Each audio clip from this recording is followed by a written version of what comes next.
All right, everyone. Hello again. Episode 5 of this D'ART Shtajio vlog. Once right. again, I'm Henry Thurlow.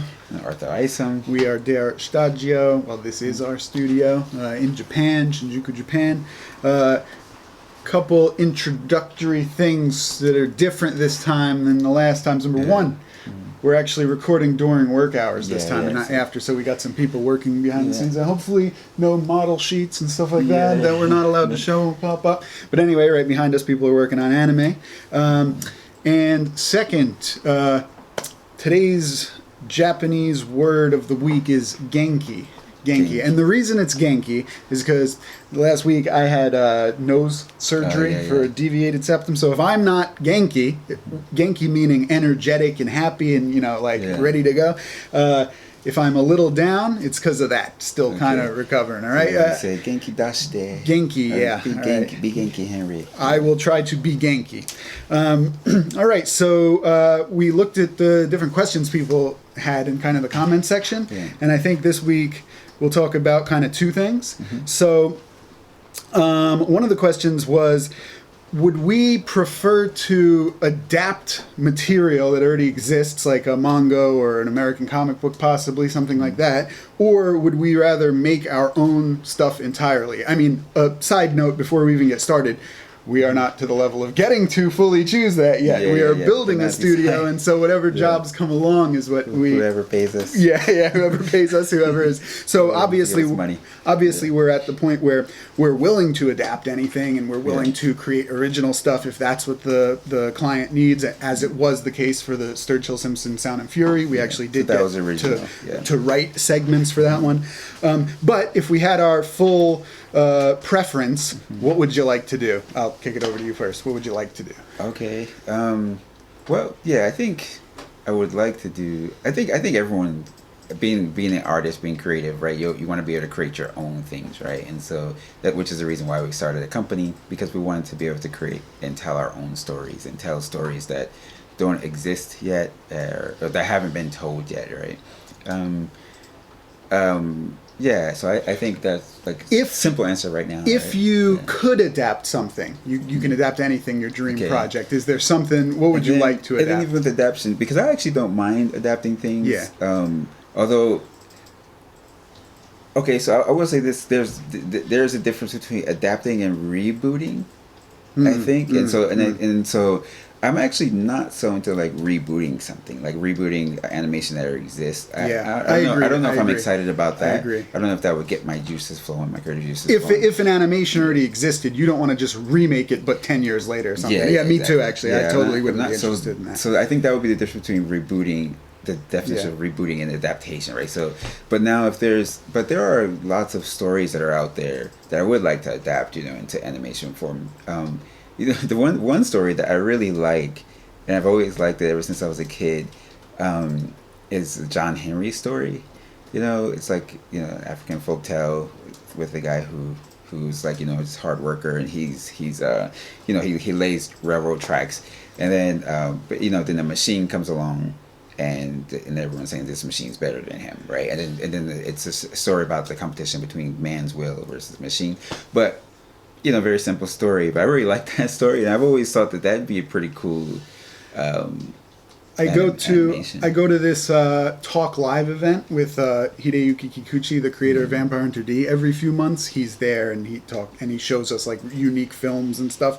Like a year ago, we saw a John Henry short. It was like a claymation or like a puppet, and it was done in like 1950 or something. So you can imagine it wasn't the most sensitive, but it was definitely interesting. I mean, obviously something new could be done way better and more respectfully. Of course, build out the story, build out the characters, and make it interesting.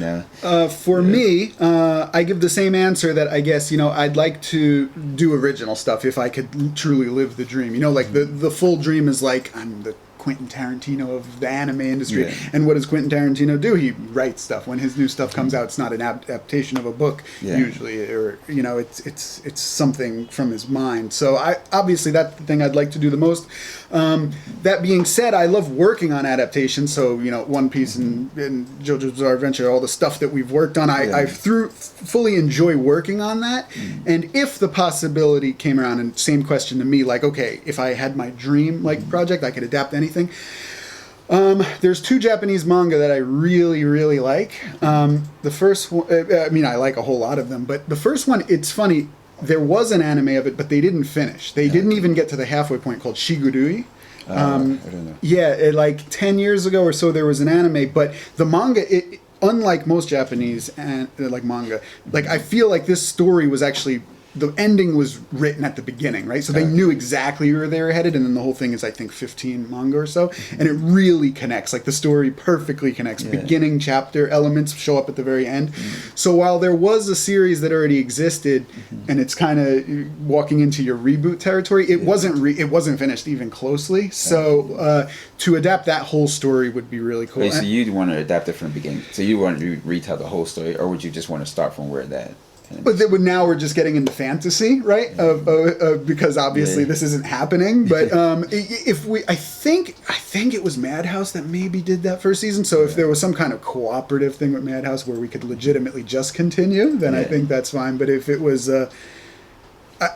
we'd have to think, right? Because I would want the story, because I think that they left out some story elements at the beginning that they didn't realize were so necessary in the adaptation. But then when the manga ended, you realized it was important. So, and then there's another manga called Shamo, which I don't think many Westerners really know, but a Japanese coworker, I guess, introduced it to me at some point in my years here, and that is a crazy story. That's like, it's ultra violent, but not in a gory monsters fighting kind of way, in like a very gritty real world, like drug deal kind of, like guns and kind of, it's really messed up, but it's so unique and not like other Japanese manga stories that I've written. That would be kind of a cool one in my mind. But we're just, Shamo, which means like a fighting cock, cockfighting. That's what a shamo is. That bird. So it's like, when they fight. There's another Japanese word for you. Okay. All right. So that's our answer to that first question. Second question is about anime studios. So someone asked, what's the difference basically between Japanese anime studios and Western studios? What kind of differences can you tell us? So it's interesting. Arthel and I have very different experiences.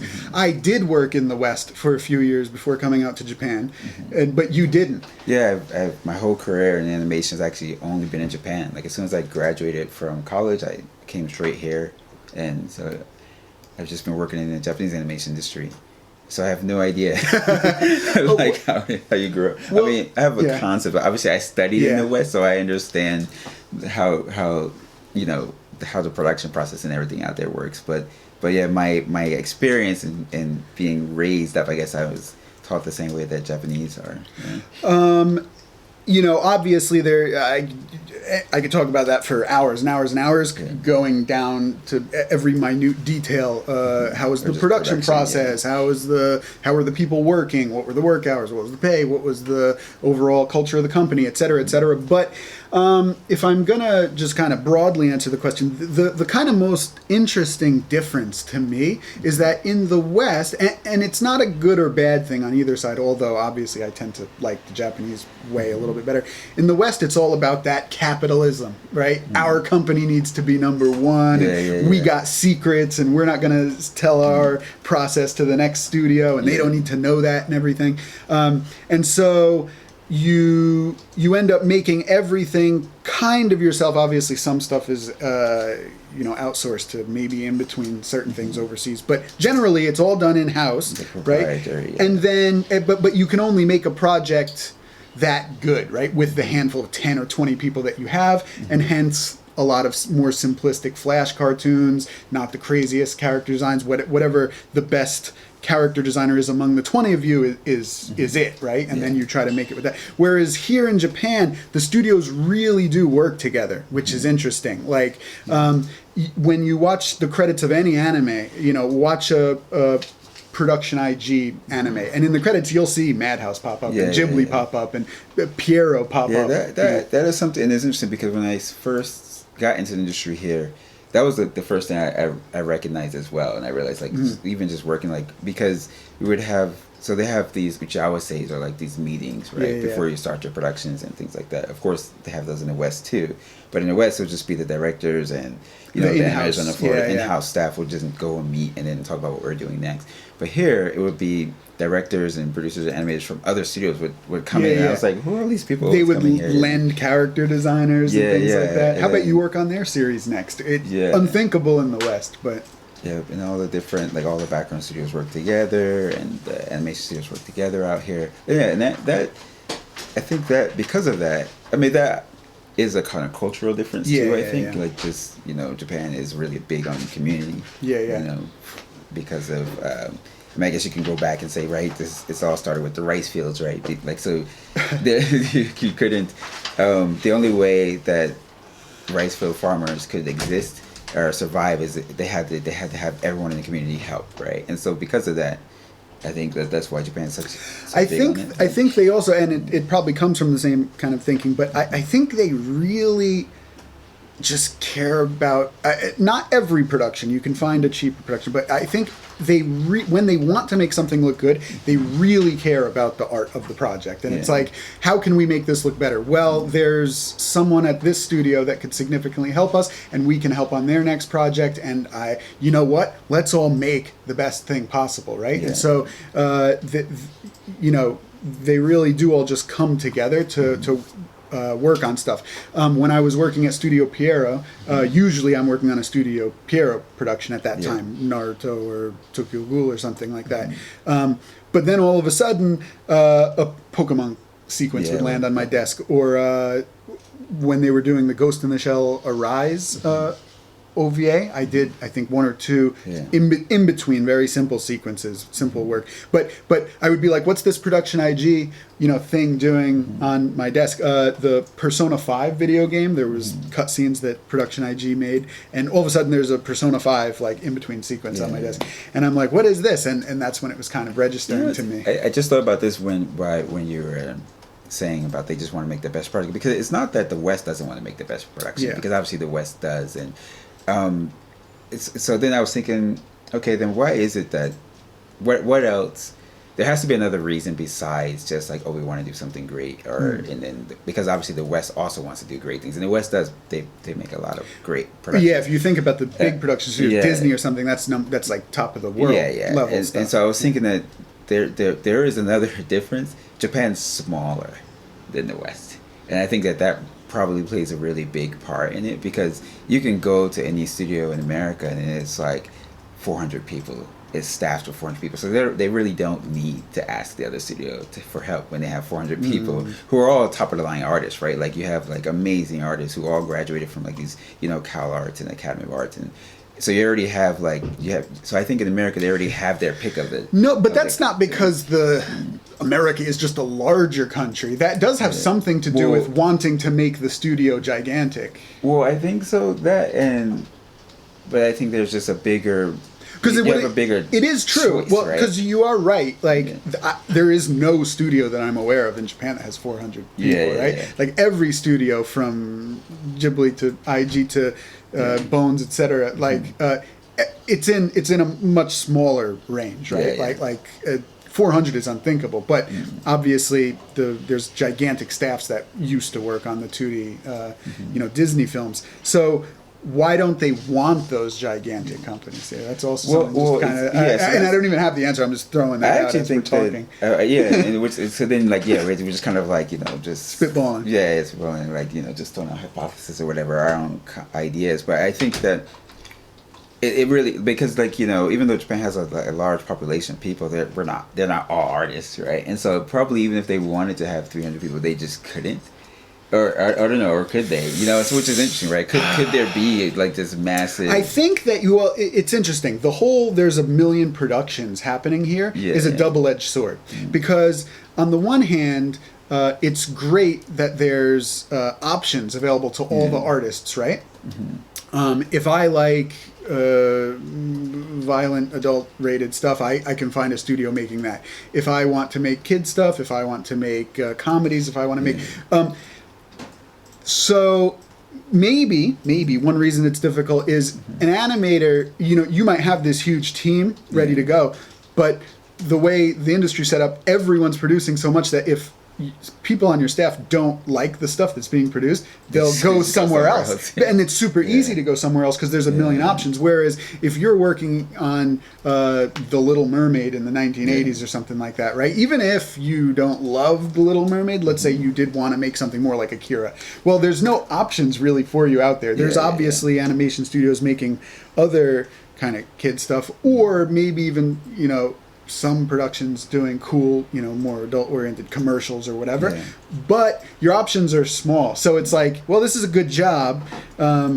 This is what my studio is making. I think maybe I'll just sit here. Whereas in Japan, I don't know if you actually could control all 400 with the amount of studios that are here. I think they would just be like, I'm going to go over there, or I'm going to make my own, because obviously it's easy. 800 other million people did it. Yeah, I wonder. And then, it's interesting because that, of course, there's negatives to that as well. Oh, right? Tons of negatives. The artists just leave. But, the double-edged sword part of that is recently, I think quality has definitely been dropped because there aren't so many people that are united in focusing on one or two. The reason The Little Mermaid is such ridiculous high quality is because you did get all of these people to unite to focus on this one production, right? Which I actually, because obviously the one system isn't better than the other. So it's like, it is great that Japan, that all the studios work together and all those other things, but obviously there is a benefit from one, like you said, just a mass of people whose only goal is to make this thing amazing, and they're all focused on one production. They're not like, their mind isn't everywhere else. They're just like, let's just get this to be what we want it to be. Because even some Japanese anime productions, this obviously infinitely before our time, but I think you've probably heard rumors, like I've heard rumors about like the production of Akira, way back in the day, and like from the Akira animators who I've met, they all say the same story, which is like the industry like shut down for 6 months, everyone focused on Akira. So every studio, it was different studios. So once again, you'd see tons of studios in the credits, but it was like, what's that studio doing? They're doing 4 minutes. What that studio doing? They're doing cleanup for that aspect, and it's like everyone united to make. So obviously, the whole everyone uniting to make a good project ends with a really good result. I wish that would happen maybe more often here. Yeah, and so that, I think, like with the studios, like, because like with Disney or Warner or like these massive studios, obviously there's Ghibli, which it's not. Although, is there even Ghibli anymore? Really? Well, is there Ghibli now? I mean, that's a whole other topic of why why that happened and things like that. But you have IG and of course Toei. These studios are very big, and I think I think now studios are starting to want to focus more on like, getting people. It's hard though, right? Because some studios probably are, but then others are directly contradicting what you're saying. Different. And it's interesting because, like we were saying, there are the benefits of it, right? So with Disney or these other studios, we noticed the benefit of it was that because they all had this one group of people, not only were they all just focused on something, but they actually got to improve, right? Like if you're always bouncing around, and then you're like, you become like that. What is that? I'm like the worst. You guys have to forgive me when it comes to expressions and things. They're all out of my. What's the expression you're looking for? What is it?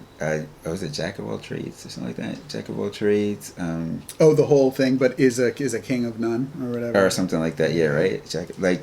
And so I think that like the Disney artists and these, like they because they're just doing the same thing, they became masters at animation. They became, at this very specific style. But when you're bouncing from like studio to studio or doing all these different productions, you don't really get good at something, which is why like you were saying, like, we have to find one good artist, who can then, this studio has this good artist, this studio. Whereas Disney, everybody was good because they're all focused and they're all training. The really great artists in this industry are very spread out. And that is obviously problematic when it comes to certain productions that have a schedule that need a really good person, but everyone's busy on different projects and things, as opposed to if just they were all focused on whatever production the studio's making, then you could be sure a quality line was always upheld.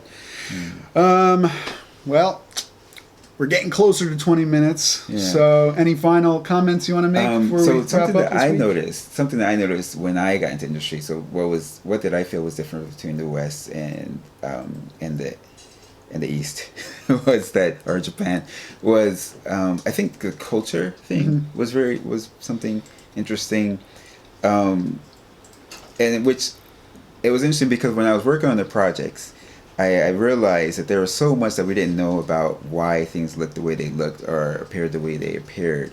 And then I realized that once I was here, that it was just the normal practices, that this is why these things showed up. And it's like, for example, Japan's really big at putting daily life into their animations, which I appreciate. And for example, in the spring, we hear like cicada. Actually, what is cicada?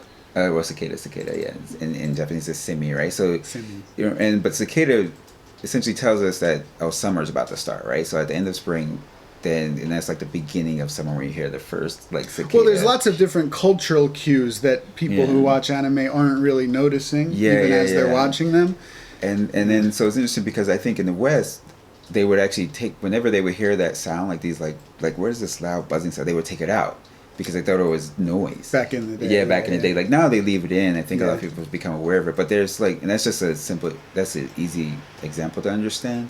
But there's a lot of things like that I realized, like even with the clouds and like, especially being a background painter, I noticed that people here are really aware of those things. Like even when I'm in conversations with my friends, they know everybody knows all the names of all the birds and all the animals and things like that, which is really interesting. That's an interesting topic, and not to drag this out too much longer, but last time we were talking about for artists, what do you need to know before you enter this industry or get good in this industry?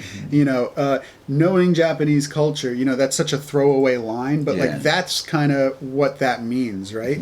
So, obviously at the end of the day, being a great artist is number one for you to be able to participate, but for you to truly be part of the team, to know...